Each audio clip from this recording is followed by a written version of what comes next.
Olá, fidelidade. Capítulo 18. Os 12 discípulos. Jesus, tendo chamado seus 12 discípulos, deu-lhes poder para expulsar espíritos imundos e curar todas as doenças e males. Mateus 10, versículo 1. Os 12 discípulos representam os 12 atributos da mente que podem ser controlados e disciplinados pelo homem. Quando disciplinados, eles sempre obedecerão ao comando de quem os disciplinou. Esses 12 atributos no homem são os potenciais de cada mente. Quando indisciplinados, as suas ações desordenadas se assemelham mais às ações de uma multidão desorientada do que às táticas de um exército treinado e disciplinado. Todas as instabilidades e confusões que envolvem o homem podem ser atribuídas diretamente a estes 12 atributos, que são mal controlados pela mente humana, em seu estado atual de inércia. Até que eles sejam despertados e disciplinados, eles permitirão que cada boato, sensação ou emoção os abalem. Quando os 12 estiverem disciplinados e sob controle, aquele que o fizer dirá a eles: já não vos chamo de servos, porque o servo não sabe o que faz o seu senhor, mas eu vos chamo de amigos, pois tudo o que eu ouço de meu Pai, eu compartilho convosco. João 15, versículo 15. Ele saberá que, de agora em diante, cada característica da mente que ele conseguir disciplinar será um amigo e aliado, e que irá protegê-lo. Os nomes dos 12 aspectos revelam as suas naturezas. Esses nomes não são dados a eles até que eles possam ser chamados ao discipulado. Eles são Simão, que mais tarde foi chamado de Pedro, André, Tiago, João, Felipe, Bartolomeu, Tomé, Mateus, Tiago, filho de Alfeu, Tadeu, Simão o Zelote e Judas. O primeiro aspecto a ser chamado e disciplinado é Simão, ou a capacidade de saber escutar.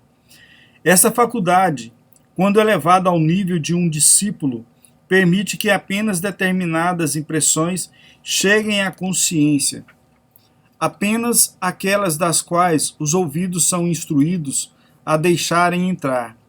Não importa o que a sabedoria do homem venha a dizer, ou o que a evidência dos seus sentidos lhe mostre. Se tais sugestões e ideias não estiverem de acordo com o que ele ouve, ele permanecerá intransponível. Essa faculdade, quando instruída pelo seu Senhor, sabe que cada sugestão que ela permitir entrar pelos portões do céu, os ouvidos, irá chegar ao seu Senhor e Mestre, a consciência, e deixará a sua impressão. E esta impressão, com o tempo, se tornará uma expressão. A instrução para Simão é que ele garanta que somente visitantes dignos e honrosos entrem no templo do Senhor, a consciência. Nenhum erro seu passará por despercebido, e nem será escondido de seu nome, pois cada expressão na vida mostrará ao seu Senhor quem ele consciente ou inconscientemente recebeu.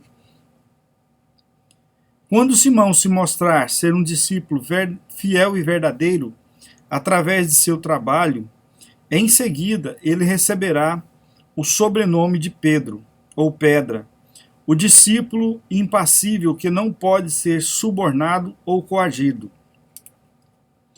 Não importa qual seja o visitante, ele será chamado pelo seu Senhor como Simão Pedro, aquele quem ouve fielmente as ordens do Senhor e que além delas nada escuta. Este Simão Pedro é aquele quem descobre o eu sou como Cristo. E por causa dessa sua descoberta, lhe são entregues as chaves do céu, e sobre essa pedra se edifica o templo de Deus. As construções devem ter bases sólidas e somente uma audição disciplinada pode, ao perceber que o eu sou é Cristo, permanecer firme e inabalável, sabendo que eu sou Deus e além de mim não há nenhum Salvador. O segundo aspecto a ser chamado ao discipulado é André, ou coragem. Quando o primeiro aspecto, a fé em si mesmo, é desenvolvido, ele automaticamente chama o seu irmão ou a coragem. A fé em si mesmo não pede a ajuda de nenhum homem, mas sozinha e silenciosamente se apropria da consciência da qualidade desejada. E apesar da razão ou das evidências de seus sentidos provarem o contrário, ela continua fiel, esperando pacientemente com a certeza de que sua afirmação invisível, se mantida, será realizada. Tal fé desenvolve uma coragem e uma força de caráter que vão muito mais além do que os maiores sonhos do homem indisciplinado, cuja fé está apenas nas coisas que vê. A fé do homem indisciplinado, na verdade, não pode ser chamada de fé, porque se lhes tomarem os medicamentos, os exércitos ou a sabedoria do homem nos quais a sua fé é depositada, esta fé e coragem também serão tomadas. Mas, para aquele que é disciplinado, o mundo inteiro poderia ser tomado, e ainda assim permaneceria fiel no conhecimento de que o estado de consciência em que ele habita irá no seu devido tempo encarnar em si mesmo. Essa coragem é o irmão de Pedro, André, o discípulo que sabe ousar, cumprir e manter discrição. Os próximos dois a serem chamados também estão relacionados. Estes são os irmãos Tiago e João. Tiago, o justo, o juiz, justo, e seu irmão João, o amado. A justiça, para ser sábia, deve ser administrada com amor, sempre oferecendo a outra face em todos os casos, retornando o bem para o mal, o amor para o ódio, e não violência para a violência. O discípulo Tiago, símbolo de um julgamento sábio, quando promovido para o alto cargo de um juiz supremo e disciplinado, deverá manter os olhos vendados para que ele não seja influenciado pela carne e nem julgue as coisas pela aparência. O julgamento disciplinado deve ser realizado por uma pessoa que não se deixa levar pelas aparências. Aquele quem chama esses irmãos ao discipulado continua fiel ao seu comando proposto, ou seja, a ouvir apenas o bem. O homem que tem essa qualidade da mente disciplinada é incapaz de ouvir e aceitar como verdade qualquer coisa que não preencha o seu coração com amor ao ser ouvido, seja essa coisa dita por si mesmo ou pelos outros. Esses dois discípulos, ou aspectos da mente, estão unidos como se fossem um só, e são inseparáveis quando despertados. Aquele que é disciplinado perdoa a todos os homens por serem o que são. Ele, por ser um sábio juiz, sabe que todo homem expressa perfeitamente aquilo que ele é consciente de ser como homem. Ele sabe que toda manifestação repousa sobre o fundamento imutável da consciência e que as mudanças de expressão só podem ser realizadas através de mudanças de consciência. Essas qualidades disciplinadas da mente dão permissão para que todas as pessoas sejam aquilo que elas realmente são, sem condenação e sem críticas. No entanto, embora permitam esta perfeita liberdade de escolha para todos, essas qualidades, no entanto, estão sempre à espreita, cuidando para que tudo o que elas mesmas fazem e profetizam, tanto para si quanto para os outros, apenas glorifiquem, dignifiquem e deem alegria para quem as profere, quando expressas. O quinto elemento chamado ao discipulado é Felipe. Este pediu para ver o Pai. O homem despertado sobre o que o Pai é, o estado de consciência no qual o homem habita, e que esse estado, ou o Pai, só pode ser visto quando é expressado. Ele sabe que ele é a perfeita imagem e semelhança da consciência com a qual ele se identifica. Então ele declara: ninguém jamais viu a Deus. O Filho unigênito que está no seio do Pai é quem o revela. João 1, versículo 18. Se vós conheceis a mim, também conheceis a meu Pai. E desde já o conheceis e o tendes visto. Disse-lhe Felipe: Senhor, mostra-nos o Pai, e isso nos basta. Respondeu-lhe Jesus: há tanto tempo que eu estou convosco, e ainda não me conheces, Felipe? Quem viu a mim, viu o Pai. Como dizes tu: mostra-nos o Pai? Não crês tu que eu estou no Pai e que o Pai está em mim? As palavras que vos digo, não as digo por mim mesmo, mas o Pai que permanece em mim é quem faz as suas obras. João 14, versículos 7, 8, 9 e 10. Sim, eu e meu Pai, a consciência e a sua expressão, Deus e o homem são um. Este aspecto da mente, quando disciplinado, persiste até que ideias, ambições e desejos se tornem realidades físicas. Este é o aspecto que afirma: apesar de saber que os vermes devorarão a minha pele e o meu corpo, ainda em minha carne eu verei a Deus. Jó 19, versículos 26. Ele sabe como manifestar a palavra, como dar forma ao que não tem forma. O sexto discípulo se chama Bartolomeu. Este aspecto é a faculdade da imaginação, cuja qualidade da mente, uma vez acordada, destaca o indivíduo da multidão. Uma imaginação desperta coloca aquele que a despertou muito acima do homem médio, dando-lhe a aparência de um farol, uma luz em um mundo de escuridão. Nenhuma outra qualidade separa tanto o homem do homem quanto a imaginação disciplinada. Esta é a separação do joio e do trigo. Aqueles que mais contribuem para a sociedade, em sua maioria, são nossos artistas, cientistas, inventores e todas as pessoas que possuem uma vívida imaginação. Se uma pessoa fosse feita para descobrir a razão por que tantos homens e mulheres com um bom nível de formação educacional fracassam em seus anos pós-faculdade, ou se fosse feita para descobrir o motivo da diferença de poder aquisitivo entre as massas, não restaria nenhuma dúvida de que a imaginação possui grande parte nisso.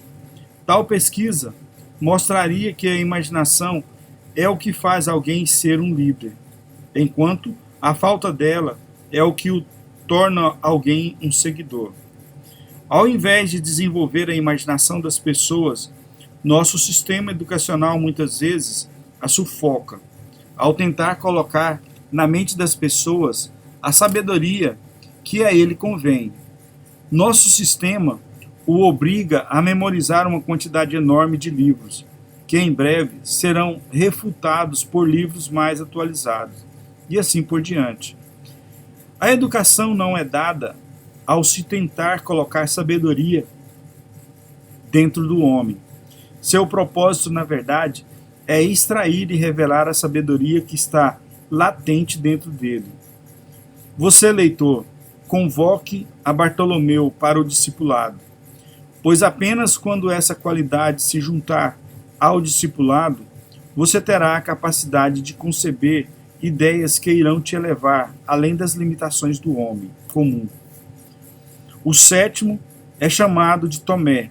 Essa qualidade, quando disciplinada, duvida ou nega a todos os rumores e sugestões que não estejam em harmonia com o que Simão Pedro tenha sido ordenado a fazer, a deixar entrar. O homem que é consciente de ser saudável não por sua ideia hereditária, suas dietas ou do clima em que vive, mas por conhecer e por ter despertado o estado de consciência em que habita. Não importa quais sejam as condições em que o mundo se encontra, ele continuará a expressar a saúde.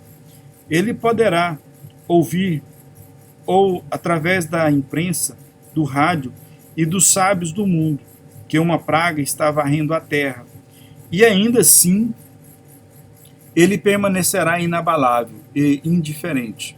Tomé, o cético, quando disciplinado, negará a doença ou qualquer outra coisa que não esteja em harmonia com a consciência a qual ele pertence, para que nada tenha o poder de afetá-la.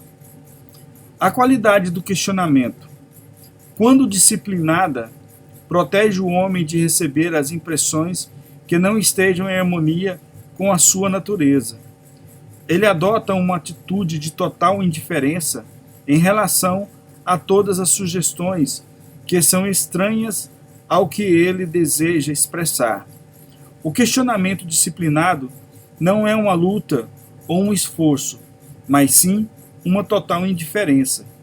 Mateus, o 8º, é o dom de Deus, esta qualidade da mente. Essa qualidade da mente revela os desejos do homem como se eles fossem presentes de Deus.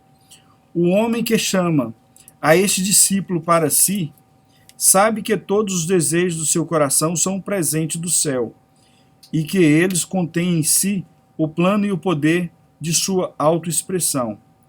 Este homem nunca questiona a forma de sua manifestação. Ele sabe que o plano de expressão nunca é revelado ao homem, pois os caminhos de Deus só se revelam ao se passar por eles. Ele aceita totalmente os seus desejos como se fossem presentes, já recebidos, e segue seu caminho em paz, na certeza de que eles vão acontecer. O 9º discípulo é Tiago, filho de Alfeu. Ele é a capacidade de discernimento. Uma mente clara e ordenada é a voz que chama esse discípulo para si. Essa faculdade percebe aquilo o que não é revelado aos olhos do homem. Esse discípulo não julga pelas aparências, pois ele tem a capacidade de perceber a fonte das causas, e sendo assim, ele nunca é enganado pelas aparências. A clarividência que é a faculdade que é despertada quando essa qualidade é desenvolvida e disciplinada. Não a clarividência de cerimônias e rituais mediúnicos, mas a verdadeira clarividência, a clareza de ver todos os aspectos de uma situação. Ou seja, este aspecto da mente tem a capacidade de interpretar aquilo que é visto, discernimento ou a capacidade de diagnosticar é a qualidade de Tiago, filho de Alfeu. Tadeu, o 10º, é o discípulo da gratidão, uma qualidade do qual o homem indisciplinado, lamentavelmente, não possui. Quando essa qualidade de louvor e ação de graças é despertada dentro do homem, ele sempre carrega as palavras obrigado, Pai, em seus lábios. Ele sabe que o seu agradecimento pelas coisas não vistas lhe abre as comportas do céu, que lhes dão presentes que vão além da sua capacidade de receber, e são derramados sobre ele. O homem que não é grato pelas coisas que recebe não se torna um bom candidato a receber muitos presentes de uma mesma fonte, até que essa qualidade da mente seja disciplinada. O homem não verá a flor do deserto como uma rosa. Gratidão e reconhecimento são para os dons invisíveis de Deus, os seus desejos. Aquilo o que a chuva e o sol são para as sementes invisíveis no seio da terra. O 11º aspecto a ser convidado é Simão de Canaã. Uma boa ordem para esse discípulo é: escutai as boas novas. Simão de Canaã, ou Simão da terra do leite e do mel, quando chamado ao discipulado, é a prova de que quem chama essa faculdade para si tornou-se consciente da vida abundante. Ele pode falar como salmista: preparas uma mesa perante mim, na presença dos meus inimigos. Unges a minha cabeça com azeite, e meu cálice faz transbordar. Este aspecto disciplinado da mente é incapaz de ouvir qualquer coisa exceto as boas notícias, e sendo assim, é bem qualificado para pregar o evangelho ou as boas novas. O 12º e último dos aspectos disciplinados da mente é chamado de Judas. Quando esta qualidade é despertada, o homem sabe que ele deve morrer para aquilo o que ele é, antes que ele possa se tornar aquilo o que ele deseja ser. Então, por isso, é dito que ele é o discípulo que cometeu suicídio, o que é uma metáfora, uma maneira figurada de dizer aos iniciados que Judas é o aspecto disciplinado do desprendimento. Ele é aquela pessoa que sabe que o seu eu sou, que a sua consciência é o seu salvador. Então, ele abandonou a todos os outros salvadores. Essa qualidade, quando disciplinada, dá àquele que a possui a força para o desprendimento. O homem que chamou a Judas para si aprendeu como desviar sua atenção para longe dos problemas ou limitações e a focá-lo naquilo que é a solução ou Salvador. Em verdade vos digo, se alguém não nascer de novo, não pode ver o reino de Deus. João 3, versículo 3. Não existe maior amor do que este, alguém que entregue a própria vida pelos seus amigos. João 15, versículo 13. Quando o homem perceber que, quando a qualidade do seu desejo for alcançada, ele salvará a ele e aos seus amigos. Ele voluntariamente dará a sua vida, a sua atual concepção de si mesmo, pelos seus amigos, abandonando a sua consciência do que ele atualmente é consciente de ser, para assumir a consciência daquilo o que ele deseja ser. Judas, aquele a quem o mundo, em sua ignorância, o vê em desmerecido. Será quando o homem despertar de seu estado indisciplinado, elevado ao alto, pois Deus é amor, e não existe maior amor do que este, alguém que entregue a própria vida pelos seus amigos. Até que o homem deixe de ser aquilo o que ele é consciente de ser, agora ele não se tornará aquilo o que ele deseja ser. E Judas é aquele que consegue isso através do desprendimento ou do suicídio, metaforicamente falando. Estas são as 12 qualidades que foram dadas ao homem na criação do mundo. O dever do homem é desenvolvê-las ao nível do discipulado. Quando isso for feito, o homem poderá dizer: eu te glorifiquei na terra, finalizando a obra que me entregastes para realizar. E agora, Pai, glorifica-me junto a ti, com a glória que eu tinha contigo antes que o mundo existisse. João 17, versículos de 4 e 5. E aqui nós encerramos o capítulo 18. Se inscreva, deixe seu like e compartilhe essa leitura. Muito obrigado por vir até aqui.